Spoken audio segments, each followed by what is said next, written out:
नमस्कार विद्यार्थी मित्रो, स्वागत आहे तुमचे एमके कोचिंग क्लासेस मध्ये। आज आपण तुमचा परिसर अभ्यासचा चौथा चॅप्टर पाहणार आहोत। चॅप्टरचं नाव आहे तुमच्या पर्यावरणाचे संतुलन। याच्या अगोदर आपले 3 चॅप्टर झालेले आहेत आणि त्याच्यावर आपण पहिल्या चॅप्टरवर एक लेक्चर, दुसऱ्यावर एक लेक्चर आणि तिसऱ्या चॅप्टरचे आपण 2 लेक्चर घेतलेले आहेत। ते जर लेक्चर बघितले नसेल तर ते पाहून घ्या। त्याच्यानंतर हे आपण पाहूया पर्यावरणाचे संतुलन। तर सोपा चॅप्टर आहे, तर पाहूया पर्यावरणाचे संतुलन हा चॅप्टर। ठीक आहे, तर पहा, हे करून पहा, म्हणजे हे तुम्हाला करून पाहायचंय। पहा का आहे ते पाहूया आपण। तुमच्या घरातल्या वडीलधाऱ्याबरोबर परिसरातील नदी, तलाव, ओढा अशा एखाद्या ठिकाणी जायचंय तुम्हाला। म्हणजे तुमच्या घरातील जे काही मोठे माणसं आहेत, आई वडील भाऊ बहीण, यांच्यासोबत तुम्हाला कुठं जायचंय? नदीला जायचंय किंवा तलावात जायचंय किंवा ओढ्याजवळ जायचंय। तर गेल्याच्या नंतर काय करायचंय तुम्हाला? पहा, सजीवांचे निरीक्षण। पहा, इथं गेलेला आहे हा माणूस, म्हणजे हे छोटा मुलगा आहे, त्यांच्या पॅरेंट्स सोबत तो गेलेला आहे। ठीक आहे, तर इथे त्यांना काय काय दिसतं? इथं झाडं दिसत आहेत, इथं तलाव आहे, या तलावामध्ये मासे दिसत आहेत, इथं बैल दिसत आहेत, हे का नाही? त्याच्यानंतर इथं शेळ्या दिसत आहेत, ही शेळी आहे बघा। तर अशा प्रकारचे इथं, त्याच्यानंतर इथं बेडूक दिसते। अशा प्रकारचे तुम्हाला सजीव इथं दिसतील तलावाच्या जवळ गेल्यावर। इकडे आजूबाजूला गवत दिसतंय पहा, ते दिसणारे। आता काय करायचं तुम्हाला? गेल्याच्या नंतर ते दिसणाऱ्या सजीवांची यादी करा। तुम्ही गेल्याच्या नंतर तिथं तुम्हाला, आता इथं जसं चित्रामध्ये वेगवेगळ्या गोष्टी दिसत आहेत, तुम्ही ज्या ठिकाणी गेलं तिथं काय तुम्हाला काय काय दिसतंय त्याची काय करायची? एक यादी बनवायची, लिस्ट बनवायचं। तेथील ज्या सजीवांची नावे तुम्हाला माहीत नसतील त्यांची चित्रे काढून किंवा त्यांचे आकार, रंग, आवाज, निवारे याच्याविषयी निरीक्षणे वहीत नोंदवा। आता तुम्हाला बऱ्याचशा गोष्टी, बऱ्याचशा सजीवाविषयी माहिती असेल, जसं की गाय, म्हैस, आहे का नाही, साप, बेंडूक वगैरे, शेळी याच्याविषयी माहिती असेल, परंतु काही सजीव असतील ज्याच्याविषयी तुम्हाला माहिती नसेल किंवा एखादी वनस्पती असेल त्याच्याविषयी माहित नसेल, तर तुम्हाला त्याचं काय करायचंय? चित्र काढायचंय। चित्र काढून त्याचा आकार कशा प्रकारचा, चित्र काढल्यावर तुम्हाला त्याचा आकार वगैरे सगळं कळेल। त्या चित्राला रंग द्यायचे, त्याच्यानंतर त्याचा आवाज कसा आहे हे त्याचं निरीक्षण करायचं, लिहायचंय। त्याच्यानंतर ते कुठं आढळून येते ह्याच्याविषयी तुमचे काय जे आहे नोंद करायचे तुम्हाला वहीमध्ये। प्राणी आणि वनस्पतीचे एकूण किती प्रकार दिसले ते मोजा। तुम्ही म्हणजे जिथं गेल्याच्या नंतर तुम्हाला किती प्राणी दिसले, किती वनस्पती दिसल्या, हे तुम्हाला काय करायचंय? वहीमध्ये लिहायचंय मोजून। आता तुमच्या घराभोवती, शाळेच्या बागेत किंवा जवळच्या शेतात जाऊन हीच कृती करून पहा, पुन्हा करून पहा। अशा प्रकारची ऍक्टिव्हिटी तुम्ही म्हणजे तुमच्या घराच्या आजूबाजूला बघू शकता। त्याच्यानंतर शाळेत गेल्यावर शाळेत झाडं वगैरे काय काय दिसते तुम्हाला त्याच्या सगळ्याविषयीची नोंद करायचंय। तर पहा, त्याच्यानंतर पुढे सांगा पाहू, हे आहे काय? जे सजीव प्रत्यक्ष दिसले नाहीत पण ते तिथे होते किंवा येऊन गेले, अशा प्रकारच्या त्यांच्या काही खुणांचे निरीक्षण तुम्ही केले का? उदाहरणार्थ, अर्धवट खाल्लेली फळे, शेंगा, गळलेली पिसे, पाऊलखुणा, शेण। त्याच्यानंतर पुढे पहा, शेण, त्याच्यानंतर पुढे पाहू आपण, एकच मिनिट, शेण, लेंड्या, घरटी, कोश, अंडी, मधाचे पोळे इत्यादी। आता तुम्ही एखाद्या ठिकाणी जर भेट द्यायला गेल्या तुमच्या घरच्यांसोबत, ठीक आहे, पॅरेंट्स सोबत किंवा मित्रमैत्रिणीसोबत जर गेल्याच्या नंतर तुम्हाला काही प्रत्यक्ष सजीव तिथं दिसतील। जसं तुम्ही एखाद्या तलावात गेला तिथं मासे दिसतील तुम्हाला, आहे का नाही, मासे दिसतील, गाई म्हशी वगैरे दिसतील तिथं पाणी पिण्यासाठी आले तर, किंवा दुसरे प्राणी वगैरे दिसतील तुम्हाला, झाडं दिसतील, गवत दिसतील, सगळ्या गोष्टी दिसतील। परंतु काही जे जनावर आहेत, जनावर किंवा सजीव वगैरे तिथं येऊन गेलेले असतील, आहे का नाही, इथं वर पक्षी सुद्धा दिसतील तुम्हाला, तर ते येतील आणि काय करतील? जसं की गाई वगैरे म्हशी पाणी पिण्यासाठी येतात तलावावर आणि ते निघून जातात, तर त्यांचं काय दिसेल तुम्हाला? शेण दिसेल। त्याच्यानंतर शेळ्या वगैरे आले तर त्यांच्या काय दिसतील तुम्हाला? लेंड्या दिसतील। ठीक आहे, जर पक्षी वगैरे असतील तर ती काय बनवतील? घरटी बनवतील झाडावर। ठीक आहे, काही जे असतील दुसरे पक्षी त्यांची अंडी दिसतील, मधमाशाचे पोळे दिसेल तुम्हाला, अशा गोष्टी दिसेल। तुम्ही याच्या प्रकारचं निरीक्षण केलंय का? सूक्ष्मजीवाचे निरीक्षण करणे तुम्हाला शक्य झाले का? सूक्ष्मजीव म्हणजे तुम्हाला जे दिसत नाहीत त्यांना आपण सूक्ष्मजीव वगैरे म्हणतो। पहा, अशा प्रकारच्या सूक्ष्मजीवाचं निरीक्षण करणं तुम्हाला सोपं आहे का? पहा, त्याच्या पुढे पहा, तुम्ही गेलेल्या ठिकाणी एकूण किती प्रकारचे सजीव दिसले? तुमच्या निरीक्षणाच्या वेळी तिथे राहणारे सर्व प्रकारचे सजीव तुम्हाला दिसले होते असे वाटते का? पाण्याच्या ठिकाणी, शेतात किंवा बागेत आढळलेले सजीव वेगवेगळे होते का? ती तेच होते। पहा, तर तुम्ही ज्या ठिकाणी गेला तर असं तुम्हाला वाटते का? म्हणजे तुम्ही सगळे सजीव जिथं आहेत ते बघितलेत का? आणि त्याच्यानंतर पाण्याच्या ठिकाणी असलेले सजीव किंवा शेतात किंवा तुमच्या शाळेत किंवा बागेत असलेले सजीव वेगवेगळे होते का? तेच होते। तर हे तुम्हाला सांगायचे। पहा, आता त्याच्यानंतरचा आता आपला चॅप्टर इथून सुरू होते, तर पाहूया। एखाद्या भागात आढळणाऱ्या सजीवांमध्ये जी विविधता दिसते तिला जेथील जैवविविधता म्हणतात. जैवविविधतेला आपण इंग्लिशमध्ये काय म्हणतो? बायोडायव्हर्सिटी. काय म्हणतो? बायोडायव्हर्सिटी असं म्हणतो आपण. ठीक आहे, बायोडायव्हर्सिटी म्हणतो. एखाद्या भागात जर तुम्ही गेले, एखाद्या भागात आढळणाऱ्या सजीवामध्ये जी विविधता दिसते तिला तेथील जैवविविधता म्हणतात. जसं तुम्ही एखाद्या म्हणजे तलावात गेल्याच्या नंतर तुम्हाला तलावामध्ये मासे दिसतील, बेडूक दिसेल, एखाद्या दुसऱ्या वेळेस तुम्हाला साप पण दिसून येईल, त्याच्यानंतर कासव दिसेल तुम्हाला, आहे का नाही, अशा प्रकारचे तलावामध्ये दिसतील. त्याच्यानंतर तलावामध्ये एखाद्या वेळेस गवत पण दिसेल तुम्हाला, कमळाची फुलं पण दिसेल, कमळाचे फुल वगैरे तुम्हाला पाण्यामध्ये दिसून येईल. त्याच्यानंतर दुसऱ्या काय काय गोष्टी दिसतील? तलावाच्या आजूबाजूला तुम्हाला गवत दिसेल, त्याच्यानंतर झाडं दिसतील, आहे का नाही, एखाद्या दुसऱ्या वेळेस डोंगर दिसेल तुम्हाला, अशा प्रकारचं. पण तुम्ही जर दुसऱ्या ठिकाणी गेलात तर काही ठिकाणी तुम्हाला वाळवंट वगैरे दिसेल. म्हणजे जर तुम्ही वाळवंटामध्ये गेलात तिथं वाळवंट वगैरे दिसेल, वाळवंटामध्ये गवत दिसेल, वाळवंटामधले प्राणी वेगवेगळे असतात, अशा प्रकारचे दिसून येतात. मग एखाद्या भागात आढळणाऱ्या सजीवांमध्ये जी विविधता दिसून येते, म्हणजे तुम्ही जर एखाद्या ठिकाणी म्हणजे तलावापाशी गेल्या किंवा तलावामध्ये तुम्हाला वेगळे प्राणी दिसून येतील, तलावाच्या बाहेर वेगळे दिसून येतील, वाळवंटामध्ये वेगळे दिसून येतील, वेगवेगळ्या प्रदेशामध्ये वेगवेगळे प्राणी आढळून येतात, तर त्यालाच आपण काय म्हणतो? जैवविविधता म्हणतो. जैवविविधता म्हणतो, त्याला जैवविविधता म्हणतो. जैवविविधता म्हणजे काय तुम्हाला समजलं असेल. आणि इंग्लिशमध्ये त्याला काय म्हणतो?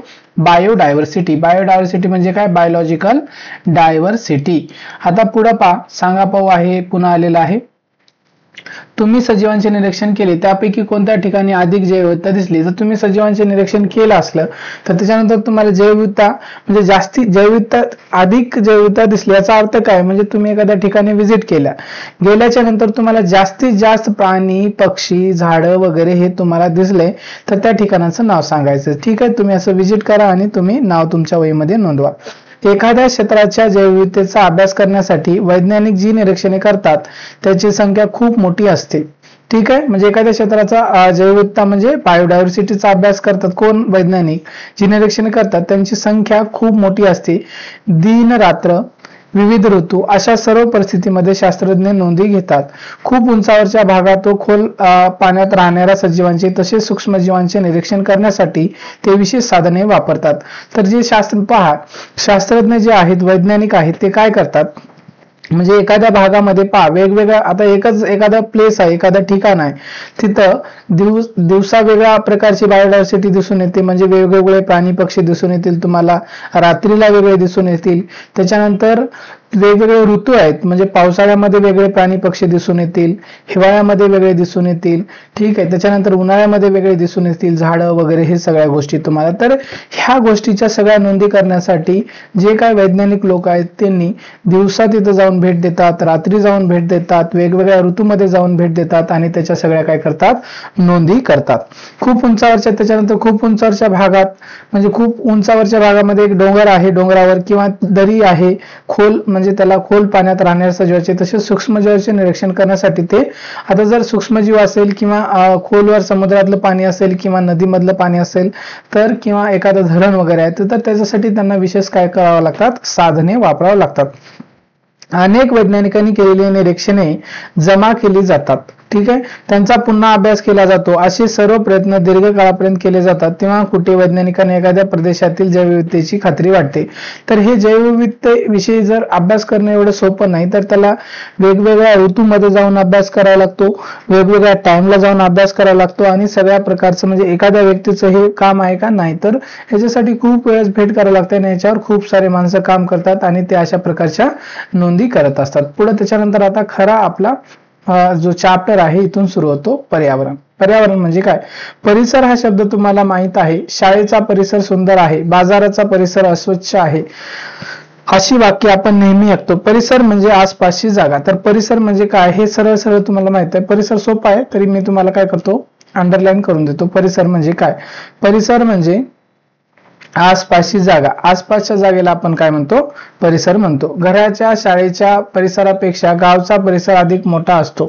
तुम्हाला माहिती आहे तुमच्या घरचा परिसर आहे का नाही, घरचा परिसर असेल, तुमच्या शाळेचा परिसर असेल किंवा गावचा, घराच्या किंवा शाळेच्या परिसरापेक्षा तुमचा गावचा परिसर काय असतो? अधिक मोठा असतो. ठीक आहे, सूर्यप्रकाश, हवा, पाणी, माती, वनस्पती व प्राणी अशा अनेक घटकांचा, ठीक आहे, त्याच्यानंतर पुढचा भाग बघू आपण. ठीक आहे, एकच मिनिट. ठीक.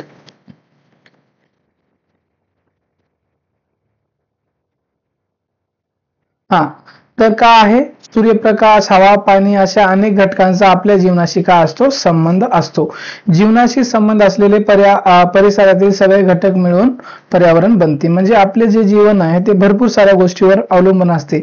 परिसरामधले झाडे असतील, परिसरामधले जे हवा आहे, त्याच्यानंतर सूर्याचा प्रकाश, ह्या सगळ्या गोष्टीचा आपल्या जीवनाशी काय आहे, संबंध आहे.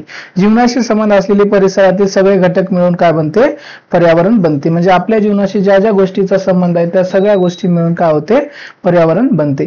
सजीव आणि निर्जीव एकमेकावर अवलंबून असतात. सजीव म्हणजे काय, जे वस्तू म्हणजे जे काय आहे, जे हालचाल करतात, आहे का नाही, जे काय करतात, हालचाल. सजीवाची व्याख्या काय, साधी सरळ सोपी व्याख्या सांगतो मी.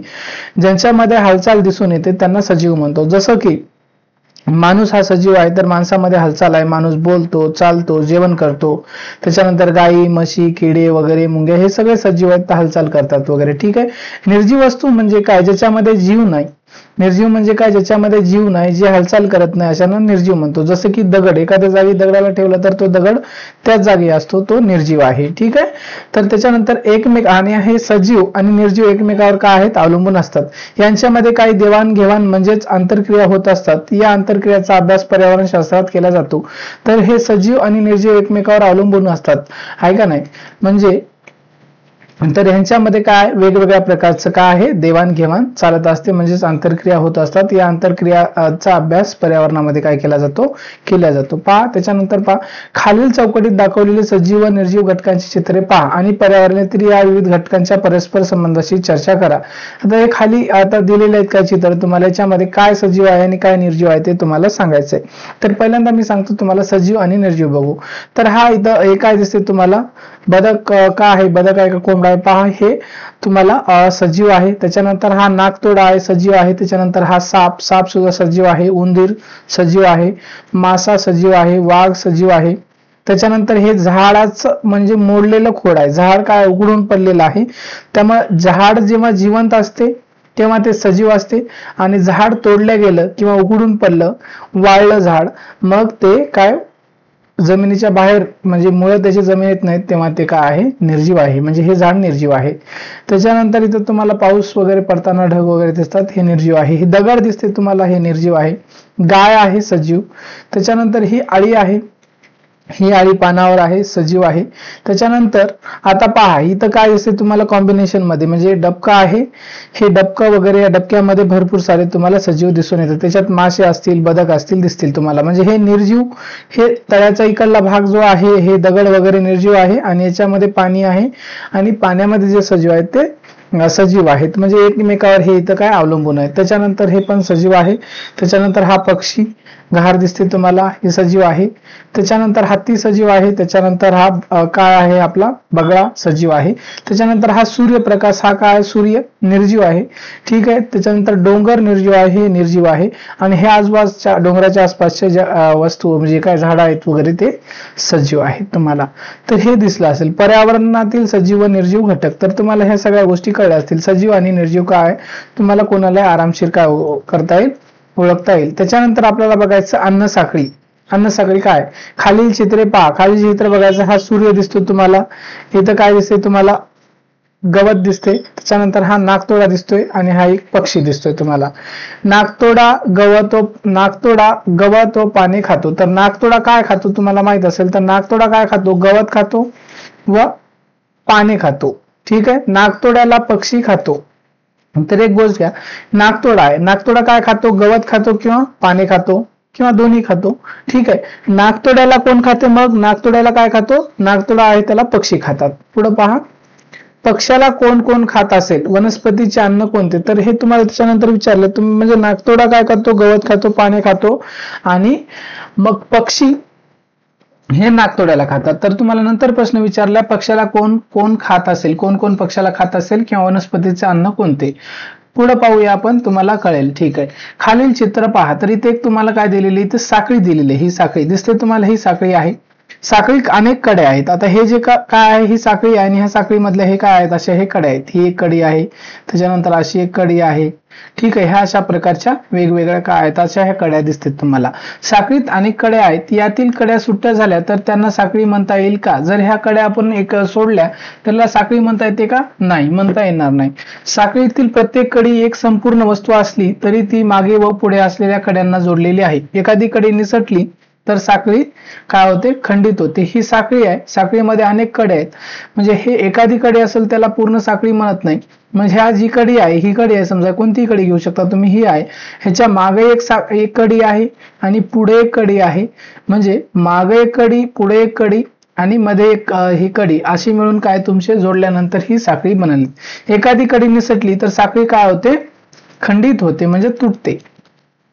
सुरुवातीच्या चित्रामध्ये वनस्पती, नाकतोडा, पक्षी असे वेगवेगळे घटक एका ठराविक क्रमाने येतात. प्रत्येक घटक हा पुढच्या घटकाचे अन्न ठरतो. ते अन्नामुळे परस्परांशी जोडले गेले आहेत, म्हणून ते एका साखळीचे घटक आहेत असे आपण म्हणतो. अशा साखळीला अन्न साखळी म्हणतात. अशा साखळीला काय म्हणतात, अन्न साखळी म्हणतात. अन्न साखळी म्हणजे काय तुम्हाला कळलं असेल तरी मी तुम्हाला समजून सांगतो थोडक्यामध्ये. त्यातील प्रत्येक घटक एका अन्न साखळीची एक कडी आहे. तर पहा, जसं मी तुम्हाला सांगितलं, पहा, नाहीतर त्यांनी दिले का, आपण पुढे पाहू. दिलं असेल तर तेच एक्झाम्पल आपण काय करूया, पाहूया. पहा, कोण कोणाचे चित्र पहा इथे दिले, तुम्हाला सांगा पाहू. चित्रे पहा. हरणाचे अन्न कोणते? तर हरण पण काय करते, इथं गवत खात असते. वाघाचे अन्न काय? पहा, हरणाचे अन्न काय, हरण काय करते, गवत खाते. वाघाचे अन्न काय, वाघ पण काय करतो, वाघ शिकार करतो. म्हणजे जे हरिण आहे हरणाला खातो, किंवा गाई म्हशी जे काही प्राणी दुसरे आहेत त्या प्राण्याला खात असतो. त्याच्यानंतर पुढे पाहूया. त्याच्यानंतर मी तुम्हाला हे झाल्याच्या नंतर अन्न साखळी एकदा सांगतो. ठीक आहे. खालील चित्रात एक अन्न साखळी दाखवली आहे, त्यातील एक कडी तुम्हाला ओळखायची आहे. पहिल्या व तिसऱ्या कडीत कोणती चित्रे आहेत ते पहा, त्याचा परस्पर संबंध ओळखा व साखळी पूर्ण करा. तर तुम्हाला इथे काय अन्न साखळी दिसवलेली आहे पहा. तर इथं काय आहे, इथं तुम्हाला इथं काय दिसत आहेत, इथं वनस्पती दिसत आहेत. इथं वनस्पती म्हणा किंवा याला गवत, वनस्पती, छोट्या छोट्या वनस्पती आहेत. आता हा सूर्य आहे. सूर्य काय आहे, निर्जीव आहे. सूर्यापासून जी काय एनर्जी मिळते, ह्याला कशाला मिळते, सूर्यापासून सूर्यप्रकाश मिळतो आणि प्रकाश संश्लेषण होते. प्रकाश संश्लेषण काय आहे मी तुम्हाला कधीतरी सांगेल. सूर्यापासून हा काय मिळतो, प्रकाश मिळतो आणि याच्यामुळे वनस्पती स्वतःचे अन्न स्वतः बनवतात. ह्याच्यावर हे वनस्पती स्वतःचे अन्न स्वतः बनवतात आणि त्या वनस्पतीवर ही जी आळी दिसते, तुम्हाला इथं आळी दिसते, तर ही आळी या वनस्पतीवर आहे, या पानावर बसते आणि याच्यातले काय जे काही छोटे किडे वगैरे असतील किंवा पानं वगैरे खात असते ही आळी.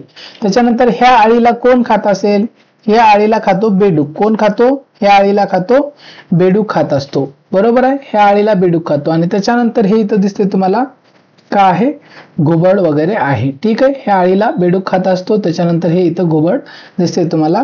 ठीक आहे. हे घुबड काय खात असते, बेडकाला वगैरे खात असते. ठीक आहे. त्याच्यानंतर पुढे पहा. त्याच्यानंतर हा नाकतोडा पण काय करतो, गवत खातो. गवत खातो नाकतोडा आणि काय खातो, पानं खातो. पुढे पहा. त्याच्यानंतर निसर्गात अनेक अन्न साखळ्या असतात. तर अशा प्रकारच्या आपण भरपूर साऱ्या अन्न साखळ्या बघू शकतो. ठीक आहे. अन्न साखळी कशी बनते, एकाने बनते का, नाही. ही साखळी आहे तर याला इकडून एक कडे जोडल्या जाते, इकडून एक कडे जोडल्या जाते, तरच ही काय होते, साखळी होते. अशा प्रकारच्या अनेक अन्न साखळ्या तुम्हाला काय निसर्गात दिसून येतात. जसं की तुम्हाला सांगितलं काय आहे, नाकतोडा काय करतो, गवत खातो. गवत आहे, गवत कोण खातो, नाकतोडा खातो, बरोबर आहे. त्याच्यानंतर नाकतोड्याला कोण खाते, नाकतोडा आहे, नाकतोड्याला पक्षी खातात. काय खातात, पक्षी. आणि ह्या पक्षाला तरी कोणी तरी खात असेल. पक्षाला म्हणजे छोटा पक्षी असेल त्या पक्षाला दुसरे मोठ्या लेवलचे काय वगैरे पक्षी वगैरे किंवा कोणीतरी खात असते किंवा ते नष्ट होऊन जात असतात. तर ठीक आहे. आणि हे अशा लेवलला गेल्याच्या नंतर एक अशी स्टेप येते त्याला कोणी खात नाही, तर ते काय होते, म्हणजे ऑटोमॅटिकली काय होते, मरून जाते आणि मेल्यानंतर त्याचं जमिनीमध्ये काय होते, विघटन होते. निसर्गात अनेक अन्नसाखळ्या असतात, त्यातील एखादी कडी निसर्गातून नाहीशी झाली तर ती अन्नसाखळी टिकेल का. तर अशा प्रकारच्या निसर्गामध्ये भरपूर साऱ्या तुम्हाला अन्नसाखळ्या दिसतील, त्याच्यातली एखादी कडी निसटली तर ती अन्न साखळी टिकेल का, तर असा प्रश्न विचारलेला आहे. तर टिकणार आहे का, तर टिकणार नाही. पहा इथं दिलेलं आहे तुम्हाला. त्याच्यानंतर इथं काय आहे, हा सूर्यप्रकाश आहे. सूर्यप्रकाशापासून इथं गवत आहे. म्हणजे गवत हे काय करते, प्रकाश संश्लेषणच्या मार्फत काय बनवत असते, आपले अन्न. म्हणजे हे जे गवत आहे, वनस्पती आपले अन्न आपले बनवत असते. कशाच्या मदतीने, सूर्यप्रकाशाच्या मदतीने. त्याच्यानंतर हे गवत कोण खाते, ससा खात आहे. बरोबर आहे, ससा खात आहे. त्याच्यानंतर इथं तुम्हाला हे दिलेलं आहे, हा साप नसून अजगर आहे. काय आहे, अजगर आहे. तरी हा सशाला अजगर खाऊन टाकतो. बरोबर आहे, सशाला काय होते, अजगर खाते. बरोबर आहे. त्याच्यानंतर पुढे पहा, आता अन्न साखळी कळली असेल तर तुम्हाला अन्न जाळे कळणार आहे. काय, अन्न जाळे. खालील चित्रामध्ये निसर्गातील काही अन्न साखळ्या दाखवल्या आहेत, त्या समजून घ्या. ठीक आहे, अन्न साखळ्या दाखवल्या ते समजून घ्यायचं आहे. त्याच्यानंतर उंदीर आणि आळी हे कोणत्या अन्न साखळ्याचे घटक आहेत ते शोधा. ठीक आहे, हे सांगले तुम्हाला. एकच सजीव वेगवेगळ्या अन्न साखळ्याचा घटक असू शकतो, त्यामुळे निसर्गात अन्न जाळे असते. तर एकच सजीव आहे, वेगवेगळ्या अन्न साखळ्याचा काय घटक असू शकतो, त्याच्यामुळे निसर्गामध्ये काय बनते, अन्न जाळी बनते. काय बनते, अन्न जाळी. आता अन्न साखळी कळली असेल तर तुम्हाला काय बघायचं, आपल्याला अन्न साखळी बघायचं आहे. काय करायचं आहे, बघायचं आपल्याला अन्न साखळी बघायची आहे. तर पहा इथं तुम्हाला दिसते वेगवेगळे कॉम्प्लिकेशन्स मी तुम्हाला दाखवतो. तर हे हरिण आहे. काय आहे, हरिण आहे. हरिण काय खाते, गवत खाते. म्हणजे हरिण हे गवतावर अवलंबून आहे. हरिण गवत खाते.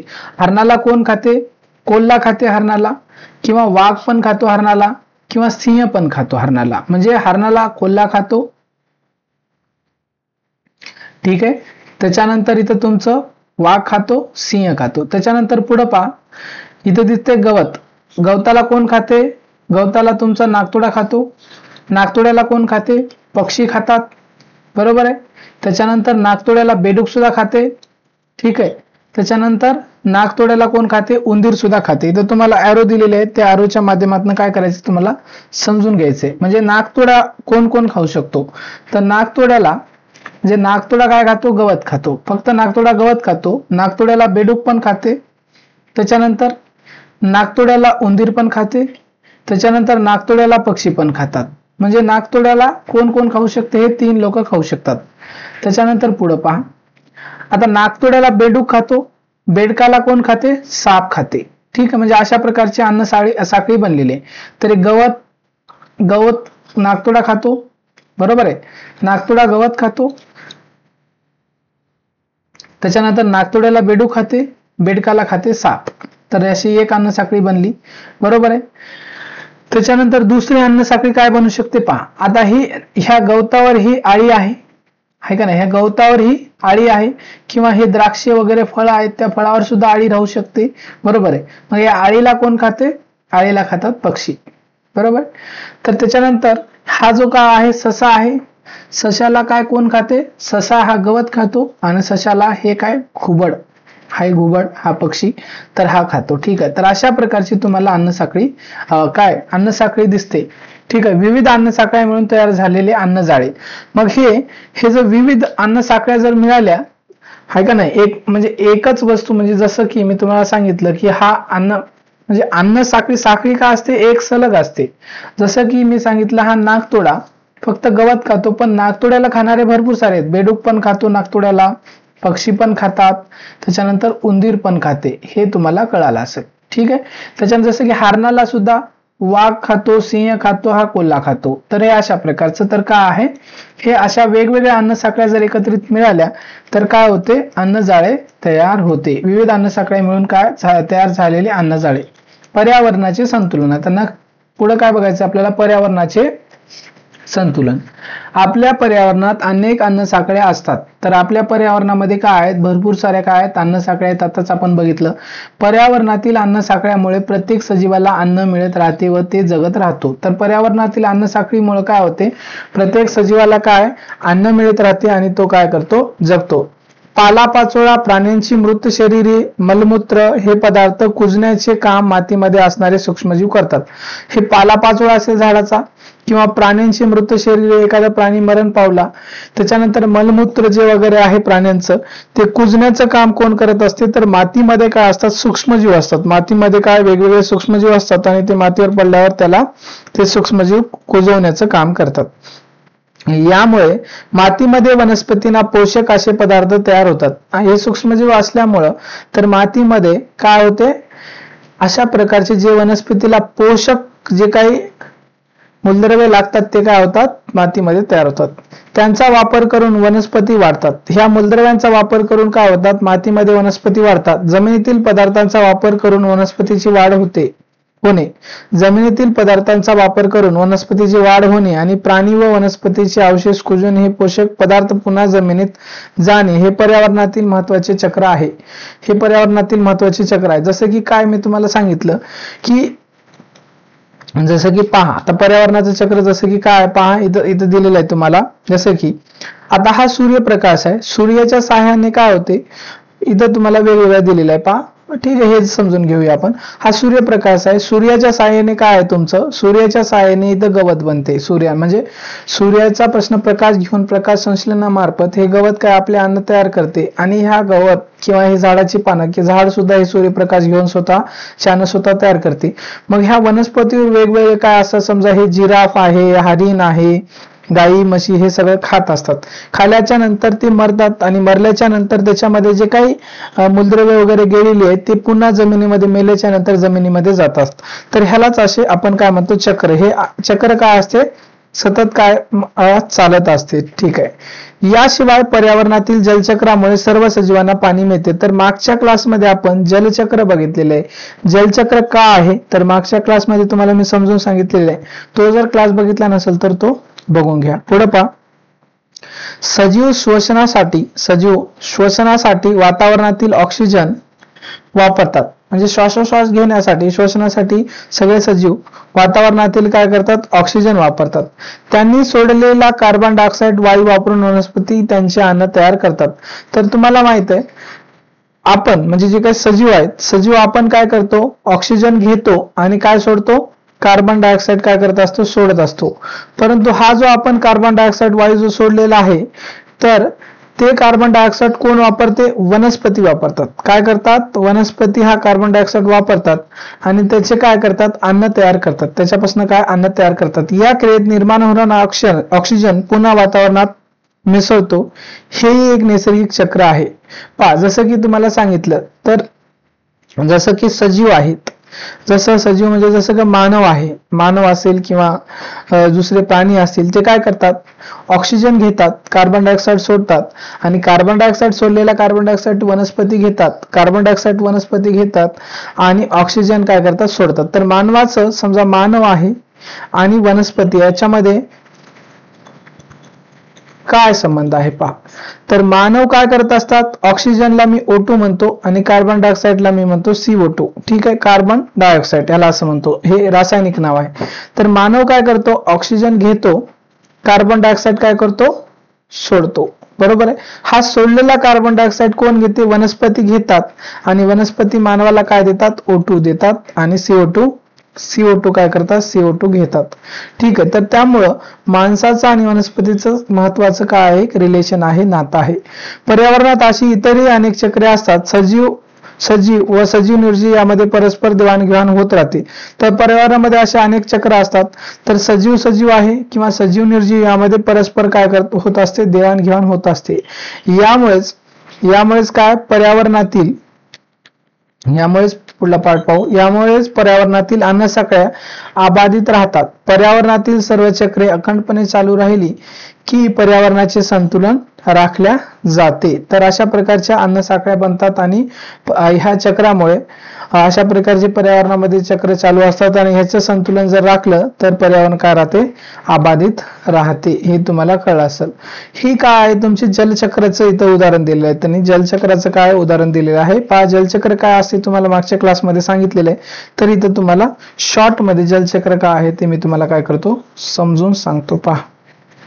तर पहा, जलचक्र काय आहे, तर हे पाणी आहे, उन्हामुळे सूर्याचा प्रकाश आहे, इथं सूर्य दिसते तुम्हाला, ह्या सूर्याच्या प्रकाशाची किरण या पाण्यावर पडतात।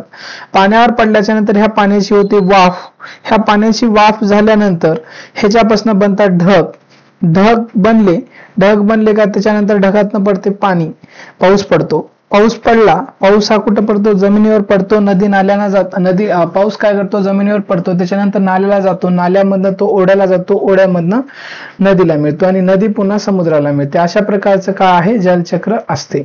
हे तुम्हाला कळेल आहे. त्याच्यानंतर पुढे पहा, हे नेहमी लक्षात ठेवा, सर्व सजीवांच्या अस्तित्वासाठी पर्यावरणाचे संतुलन टिकून राहणे गरजेचे आहे.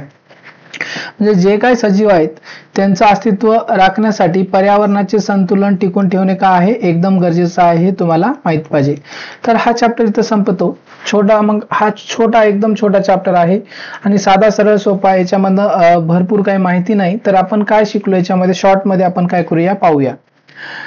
तर पहा, पृथ्वीवर असंख्य प्रकारचे सजीव आढळतात. पृथ्वीवर तुम्हाला माहित आहे असंख्य प्रकारचे काय असतात? सजीव आढळून येतात. पर्यावरणातील सजीव आणि निर्जीव घटकांचे एकमेकांशी संबंध असतात. म्हणजे सजीव आणि निर्जीव एकमेकावर काय आहेत? अवलंबून आहेत. वेगवेगळ्या प्रदेशात वेगवेगळे प्राणी, वनस्पती आणि सूक्ष्मजीव आढळतात. तर तुम्हाला माहित आहे वेगवेगळ्या प्रदेशामध्ये वेगवेगळ्या प्रकारचे प्राणी, वनस्पती आणि सूक्ष्मजीव आढळून येतात. पर्यावरणातील जलचक्र, वातावरणातील विविध वायुचक्रे, अन्नसाखळ्या यामुळे पर्यावरणातील संतुलन टिकून राहते. यांच्यामध्ये हजारो वर्षापासून संतुलन कायम राहिलेले आहे. ते पर्यावरणामधले जलचक्र असेल किंवा वातावरणातील वायुचक्र असेल आणि वेगवेगळ्या अन्नसाखळ्या आपण बिघडलेल्या आहे. ह्या सगळ्या गोष्टीमुळे पर्यावरणाचे संतुलन टिकून राहते आणि हजारो वर्षापासून पर्यावरणाचं संतुलन टिकून आहे. जर हे पर्यावरणाचं संतुलन जर बिघडलं तर वेगवेगळ्या नैसर्गिक आपत्ती येऊ शकतात आणि जी सजीवसृष्टी नष्ट होऊ शकते, नाहीशी होऊ शकते. तर अशा प्रकारे हा तुमचा चॅप्टर इथं संपलेला आहे. एकदम साधा सोपा चॅप्टर होता. तर आजच्या क्लासमध्ये आपण इथंच थांबूया. ह्याच्यानंतरचा जो पार्ट आहे आपण म्हणजे नेक्स्ट चॅप्टर जो आहे नेक्स्ट क्लासमध्ये घेऊया. तुम्ही जर चॅनलवर नवीन असाल तर चॅनलला सबस्क्राईब करा आणि तुमच्या मित्रमैत्रिणीपर्यंत हे चॅनल काय करा? नक्की शेअर करा. व्हिडिओ पूर्णपणे पाहिल्याबद्दल तुमच्या सर्वांचे मनापासून खूप खूप धन्यवाद.